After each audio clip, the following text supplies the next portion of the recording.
नमस्कार, 20 मिनट 20 खबर में आपका स्वागत है। इस बुलेटिन में हम आपको प्रदेश से लेकर देश के अलग अलग हिस्सों की खबर दिखाएंगे। साथ ही आपको ये भी बताएंगे कि दुनिया भर में क्या कुछ चल रहा है। तो चलिए शुरू करते हैं 20 मिनट में 20 खबरों का सिलसिला। सबसे पहले खबर अपने प्रदेश राजस्थान की। अलवर जिले के खैरतल की नई अनाज मंडी में कपास बेचने के लिए किसानों की भीड़ लगनी शुरू हो गई है। इस बार मौसम की मार की वजह से कपास की पैदावार कम हुई है और रेट भी उस हिसाब से नहीं मिल पा रहा है जिसकी किसानों को उम्मीद थी। ऐसे में किसान इस बात से परेशान है कि अब की बार उनकी आमदनी पर बट्टा लग सकता है। कपास लेकर आया? कपास लेके कितनी कपास लाया? 15 कुंटल। कैसे रेट मिल रहे हैं? अच्छे रेट है भैया। इस तरह बारिश ज्यादा होने की वजह से इस बार मंडी में कपास कम आ रही है। मंडी प्रशासन का कहना है कि यहाँ रोजाना 4000 से 5000 पोट कपास आ रही है, जिनका रेट 7800 रुपए से लेकर 8500 रुपए तक है और इस बात की कम उम्मीद है कि कपास के रेट अब और बढ़ेंगे। कपास मंडी में आ रही है लगभग 5 फुट का आसपास आ रही है मंडी में और कपास भाव नीचे 7500 रुपया, ऊपर भाव 8600 रुपये तक है और इस बार थोड़ा माल कम आ रहा है। दीपावली की तैयारी के लिए देश भर के साथ साथ मरुद्रा के कुंभकार भी जोर शोर से दिए बनाने में लगे हुए हैं। यूँ तो पिछले महीने भर से ये लोग दिए बनाने का काम कर रहे थे, लेकिन जैसे जैसे दीपावली की तारीख नजदीक आ रही है, इनका काम बढ़ता ही जा रहा है। चाइनीज दीपकों की वैल्यू कम होने और वापस देसी के प्रति लोगों के प्रेम जागने की वजह से इस बार दौसा के कुंभकारों को उम्मीद है कि इस बार की दीपावली उनके घरों में भी थोड़ी बहुत रोशनी करके जाएगी। मिट्टी भी महंगी आ रही है, लकड़ियाँ भी महंगी आ रही है, तो इनको कहाँ से आएगा पैसा? मिट्टी का लिए सब चीज़ की महंगाई हो रही है, हर चीज़ महंगी है। आपको बता दें कि दौसा में बनने वाले दीपक दौसा के साथ साथ जयपुर, करौली, सवाई माधोपुर और अलवर के साथ साथ कई और जिलों में जाते हैं। कुंभकारों का कहना है कि बारिश की वजह से उनके काम में कई बार बाधाएं भी आई, लिहाजा इस बार मिट्टी के दिए महंगे बिक सकते हैं। अब स्वदेशी अपनाने लगे हैं और दीपकों का महत्व एक बार फिर बढ़ने लगा है। ऐसे में दीपक जरूर खरीदते हैं, चाहे इलेक्ट्रिक लाइट जरूर घर में आ जाए, लेकिन दीपक खरीदने का महत्व है और उसी महत्व को देखते हुए यहाँ पर दीपक बनाए जा रहे हैं। पाइप से निकल रहे इस पानी को देखकर कौन कहेगा कि ये पीने लायक है। पानी का रंग देखकर अगर आपका मन खट्टा हो जाए तो ये जानकर आप हैरान रह जाएंगे कि जितना गंदा इसका रंग है उससे कहीं ज्यादा इस पानी से बदबू भी आती है। ऐसे में जिस इलाके में इस तरह के पानी की सप्लाई होगी वहाँ के लोगों का बिफरना लाजमी है। दौसा के ईदगाह कॉलोनी के रहने वाले भी इस वजह से नाराज हैं और जलदाय विभाग के खिलाफ नारेबाजी कर रहे हैं। ईदगाह कॉलोनी के लोगों का कहना है कि इस कॉलोनी की सभी नालियां जाम हैं, जिसकी वजह से गली और रास्तों पर तो पानी भरा ही है, साथ ही पेयजल की सप्लाई वाली पाइपलाइन भी कई जगह से लीक है और उसी से गंदे नाले का पानी कॉलोनी के घर घर तक पहुंच रहा है। इन लोगों का कहना है कि अगर जलदाय विभाग ने जल्द इस समस्या का समाधान नहीं किया तो वो आंदोलन करेंगे।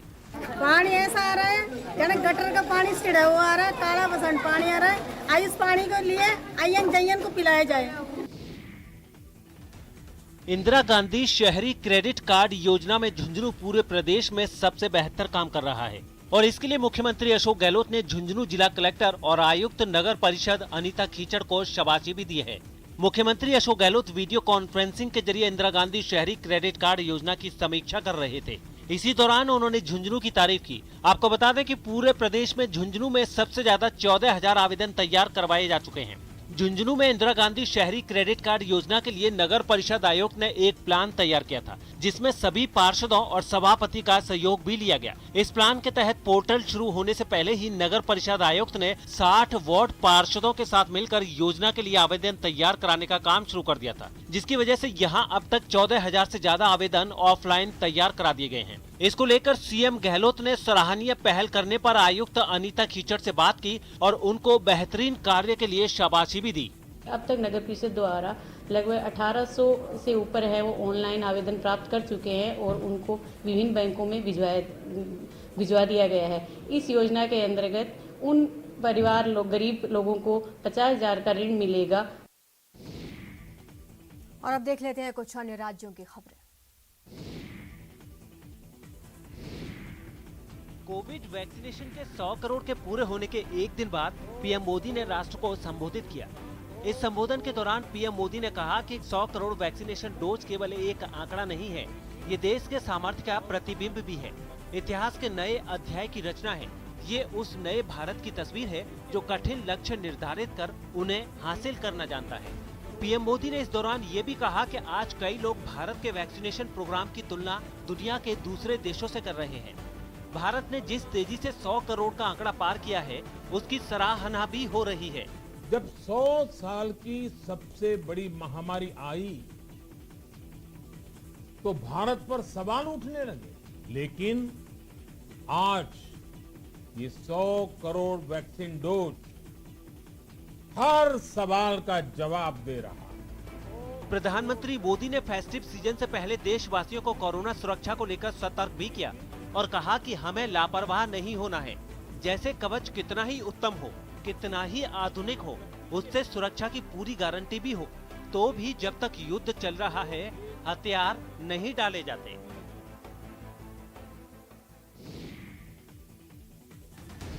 मुफ्त में खाना मिले तो फिर दुकानों पर यूं भीड़ लगेगी ही। इस दुकानदार ने भी जब मुफ्त में लोचा खिलाने का ऐलान किया तो यहाँ लोगों की भीड़ लग गई। दरअसल कोविड वैक्सीनेशन के 100 करोड़ डोज पूरे होने के मौके पर देश भर में जश्न मनाया जा रहा है और इसी कड़ी में सूरत के एक व्यापारी ने अपने 100 ग्राहकों को मुफ्त में लोचा खिलाया। आपको बता दें कि सूरत में लोचा काफी मशहूर है। सुबह सुबह की गुलाबी ठंड में ये लोग लोचा खाने के लिए लाइन में लगे रहते हैं। ऐसे में शहर के वराछा इलाके में लोग लोचा खरीदने के लिए खड़े थे कि दुकान के मालिक ने ऐलान किया कि दुकान पर आने वाले 100 लोगों को फ्री में लोचा मिलेगा। फ्री में लोचा लेने के लिए एक शर्त भी रखी गई थी और ये शर्त थी कि जिस किसी ने वैक्सीन के दोनों डोज लिए होंगे उन्हें ही फ्री में लोचा मिलेगा। खास बात यह है कि इस दुकानदार ने ये भी ऐलान किया है कि जिस दिन देश में 100% लोगों का कोरोना वैक्सीन हो जाएगा, तब उनकी ओर से एक बड़ा आयोजन किया जाएगा। जिस सुरंग का निर्माण कार्य युद्ध स्तर पर चल रहा है, उस सुरंग से LAC तक सैनिकों और हथियारों की आपूर्ति सालों भर बिना किसी रुकावट के हो सकती है।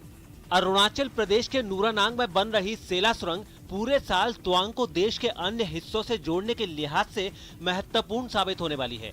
बताया जा रहा है कि करीब 13,500 फुट की ऊंचाई पर स्थित इस सुरंग के बनने से चीन और भारत के बीच वास्तविक नियंत्रण रेखा तक सैनिकों और हथियारों को जल्दी और आसानी से पहुंचाने में मदद मिलेगी। ये सुरंग सेला दर्रे से होकर गुजरती है और इस परियोजना के पूरा होने पर तवांग के जरिए चीन सीमा तक की दूरी 10 किलोमीटर कम हो जाएगी। बालीपारा चार द्वार तवांग रोड पर 700 करोड़ रुपए की लागत से इस सुरंग का निर्माण हो रहा है। आपको बता दें कि 13,000 फुट से अधिक ऊंचाई पर बनने वाली ये दुनिया की सबसे लंबी 2 लेन की सुरंग होगी। आपको बता दें कि सुरंग का निर्माण 1 अप्रैल 2019 को शुरू हुआ था, जिसमें पहला विस्फोट 31 अक्टूबर 2019 को हुआ था। कोविड-19 प्रतिबंधों और प्रतिकूल मौसम की स्थिति के बावजूद परियोजना निर्धारित समय से तेजी से चल रही है। जब ये थ्रू हो जाएगा तो हमारा 1 से 1.5 घंटे का टाइम बचेगा, साथ साथ एक ऑल वेदर कनेक्टिविटी होगी।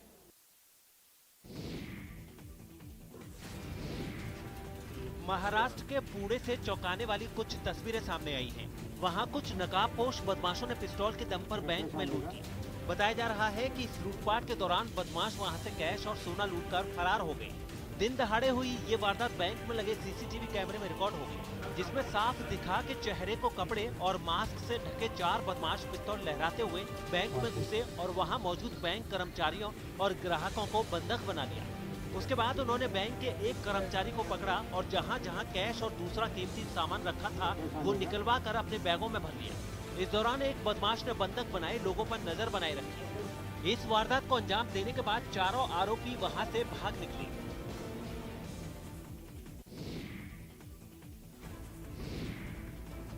पंजाब के भटिंडा से कुछ खौफनाक तस्वीरें सामने आई हैं। वहां कुछ बदमाशों ने मामूली बात पर एक शख्स से मारपीट की और तो और उन लोगों पर यह भी आरोप है कि उन्होंने उस पर फायरिंग भी की। बताया जा रहा है कि इस हमले से पहले 2 पक्षों के लोगों के बीच किसी बात पर विवाद खड़ा हो गया था, जो इतना बढ़ गया कि बाद में बदमाशों ने दूसरे गुट के एक आदमी को घेर कर खूब पीटा। इस घटना की तस्वीरें वहां लगे CCTV कैमरे में कैद हो गई, जिनमें साफ दिखा कि 4 बदमाश एक कार से उतरे और उन्होंने उस आदमी को हॉकी स्टिक से मारना शुरू कर दिया। उसने वहां से भागने की कोशिश भी की, लेकिन वो लगातार हो रहे हमले की वजह से सड़क पर गिर गया। जब तक उस आदमी में हरकत बंद नहीं हुई, वो लोग उसे पीटते रहे। फिर चारों गाड़ी में बैठकर वहां से चले गए। लड़के सी आपस किसी कारण लड़े है, बाकी पड़ताल की जा रही है। इस हमले की जानकारी मिलने पर पुलिस की टीम वहां पहुंची और इस मामले की तहकीकात में जुट गई। इस हमले के दौरान उस आदमी ने दम तोड़ दिया और 2 लोग जख्मी भी हो गए, जिनमें एक की हालत नाजुक बताई गई है, जिन्हें पुलिस की मदद से इलाज के लिए अस्पताल ले जाया गया। उत्तर प्रदेश के मुजफ्फरनगर में कॉलेज में दाखिले के मुद्दे पर सैकड़ों छात्रों ने सड़क पर उतरकर जमकर हंगामा किया। उन्होंने कॉलेज प्रशासन पर आरोप लगाया कि वो सीटें होने के बावजूद छात्रों से पैसे देकर एडमिशन लेने की बात कर रहे हैं। इसी मुद्दे पर नाराजगी जताने के लिए बड़ी संख्या में छात्र सरकारी कॉलेज के बाहर जुट गए और धरने पर बैठ गए।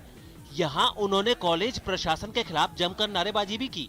छात्रों की मांग है कि कॉलेज में 30% सीटें बढ़ाई जाएं। साथ ही उन्होंने चेतावनी दी कि अगर ऐसा नहीं हुआ तो विरोध प्रदर्शन जारी रहेगा। आज ही बड़ा अधिकारी आ गए, यहाँ इनकी बच्चों की बात सुने, इनके सबके एडमिशन करवाया जाए या सेल्फ फाइनेंस वाली दुकान बंद करी जाए जिसमें 15,000 में एडमिशन हो रहे हैं। हंगामा बढ़ते देख कॉलेज के प्रिंसिपल सामने आए और उन्होंने भरोसा दिया कि छात्रों की मांग यूनिवर्सिटी प्रशासन तक पहुंचाई जाएगी। ऐसा कुछ नहीं है कि किसी भी बच्चे से कोई भी एक बच्चा अगर ये कहते तो ये गलत है, बच्चे वैसे ही इस बात को कह रहे हैं, ऐसा बिल्कुल नहीं। छात्रों का गुस्सा कॉलेज प्रशासन पर इस कदर फूटा था कि हालात संभालने के लिए पुलिस को भी वहां जाना पड़ा, क्योंकि उनके प्रदर्शन की वजह से कॉलेज के बाहर जाम लग गया था और गाड़ियां बीच रास्ते में फंस गई थी।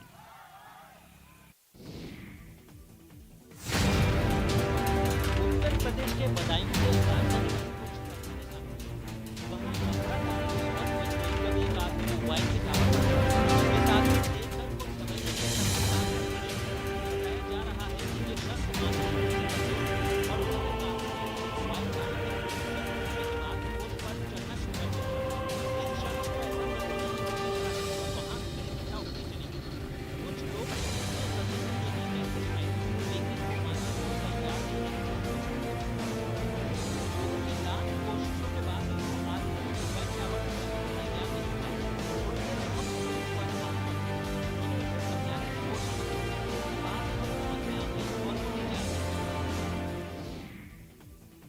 मध्य प्रदेश के होशंगाबाद में कुछ लोगों को नाव के सहारे नदी पार करना महंगा पड़ गया। दरअसल वहां के सिवनी मालवा इलाके के पास बोट का इंजन बंद हो गया और कुछ लोग वहीं फंस गए।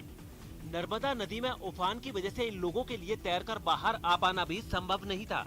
इसके बाद इन लोगों ने सोशल मीडिया के जरिए मदद मांगी, जो सही वक्त पर प्रशासनिक अधिकारियों तक पहुंच गई और फिर उन्हें वहां से निकालने की कोशिश शुरू कर दी गई। इस रेस्क्यू ऑपरेशन के लिए एसडीएम की अगुवाई में एक टीम ने मोर्चा संभाला और उनकी बोट तक रस्सी बांधी। इस रस्सी की मदद से ही नाव में फंसे लोगों को धीरे धीरे नदी की तेज धार से निकाला गया। इंजन का पहिचक्री थी वो टूट गई थी और इस कारण वो बीच तेज बहाव में पत्थरों के बीच फंस गए थे। नाव में फंसे लोगों को सुरक्षित बाहर निकालने के लिए रेस्क्यू टीम के कई गोताखोर नदी में उतरे।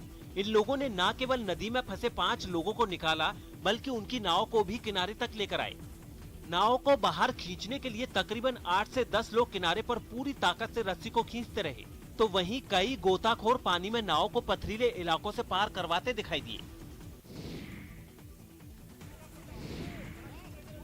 भारी बारिश की वजह से बिहार के कई इलाकों में भी हालात फिर बिगड़ गए हैं। बिहार के अलग अलग हिस्से में पिछले कुछ दिनों से लगातार बारिश हो रही है, जिससे वहां बहने वाले नदी नाले उफान पर आ गए हैं और उनके पानी ने रिहायशी इलाकों को अपनी चपेट में ले लिया है। बारिश और बाढ़ की सबसे डराने वाली तस्वीरें अररिया से सामने आई हैं। वहां इतनी बारिश हुई कि सब कुछ पानी पानी हो गया। हर तरफ घुटनों तक पानी भरा नजर आया। ऐसा लगा जैसे नदी बस्ती में ही उतर आई हो।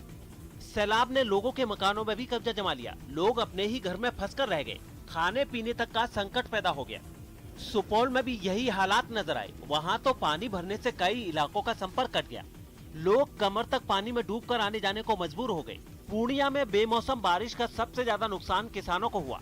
खेतों में पानी भरने से धान की तैयार फसल बर्बाद हो गई। किसानों की महीनों की मेहनत भी पानी में चली गई।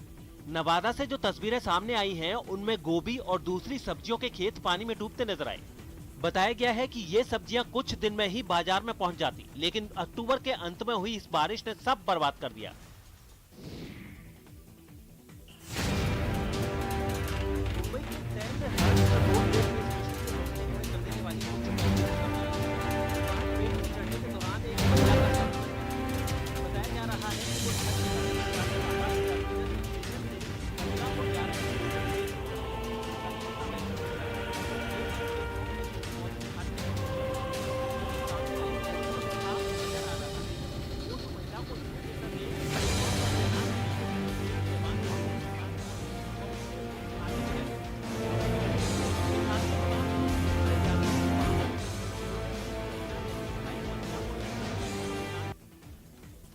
भारत के साथ साझा सैन्य अभ्यास के लिए ब्रिटेन का सबसे बड़ा जंगी जहाज मुंबई पहुंच गया है।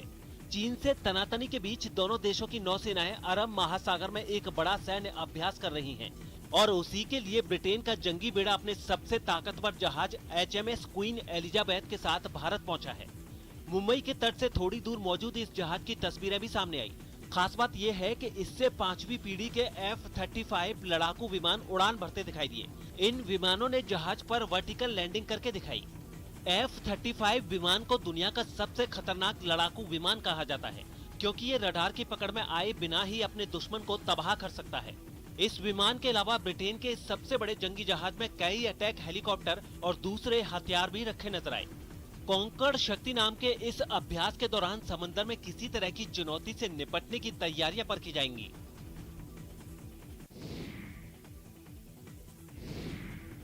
लंका दहन की रस्म के साथ हिमाचल के कुल्लू में अंतर्राष्ट्रीय दशहरा उत्सव का समापन हो गया है। खास बात यह है कि अधिष्ठाता रघुनाथ जी की रथ यात्रा में हजारों लोग शामिल हुए। रघुनाथ जी की रथ यात्रा के दर्शन और उनके भव्य रथ की डोर को स्पर्श करने के लिए लोगों में होड़ लगी रही। गुरुवार को संपन्न हुए इस महोत्सव में शाम से पहले ही आम लोगों की भीड़ जुटनी शुरू हो गई। शाम को जब रघुनाथ जी के स्थायी शिविर के पास से रघुनाथ जी की रथ यात्रा शुरू हुई तो पूरा इलाका ढोल नगाड़ों और जय श्री राम के जयकारों से गूंज उठा। आपको बता दें कि जब देश में लोग दशहरा मना चुके होते हैं तब कुल्लू का दशहरा शुरू होता है और ये दशहरा एक दिन का नहीं बल्कि 7 दिन का त्योहार है। यहाँ इस त्योहार को दशमी कहते हैं। कुल्लू का दशहरा देश में सबसे अलग पहचान रखता है। इस दशहरे की एक और खासियत ये है कि जब सब जगह रावण, मेघनाद और कुंभकर्ण का पुतला जलाया जाता है, वहीं कुल्लू में काम, क्रोध, मोह, लोभ और अहंकार के नाश के प्रतीक के तौर पर 5 जानवरों की बलि दी जाती है। अनूठी परंपरा है। यहाँ के लोग वर्षों से उनको अपने दिल में संजोए हुए हैं। मैं आभार व्यक्त करना चाहता हूँ कि इस बार तो ऐसा लगा कि मानो कि ये ग्राउंड केवल और केवल देवताओं का है। 20 मिनट 20 खबर में अब बात कर लेते हैं अंतर्राष्ट्रीय खबरों की। चीन में लियाओनिंग प्रांत के शेनयांग शहर में मौजूद एक रेस्टोरेंट में अचानक बड़ा धमाका हो गया। इस हादसे में 3 लोगों के मारे जाने की खबर है, जबकि 33 लोगों के बुरी तरह जख्मी होने की बात कही जा रही है। बताया जा रहा है कि रेस्टोरेंट में गैस लीक हुई थी, जिसकी वजह से धमाका हुआ। खास बात यह है कि उस धमाके की तस्वीरें इमारत के पास से गुजर रही एक गाड़ी के डैशबोर्ड में लगे कैमरे में रिकॉर्ड हो गई। ये धमाका इतना जोरदार था कि हवा में धूल का गुबार उठ गया। धमाके से पूरा इलाका दहल उठा और वहाँ दहशत फैल गई।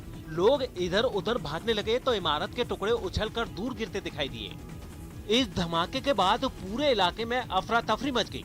रेस्टोरेंट के सामने कुछ देर पहले तक जहां एक चमचमाती सड़क हुआ करती थी, वहां चंद पलों में मलबे का ढेर जमा हो गया।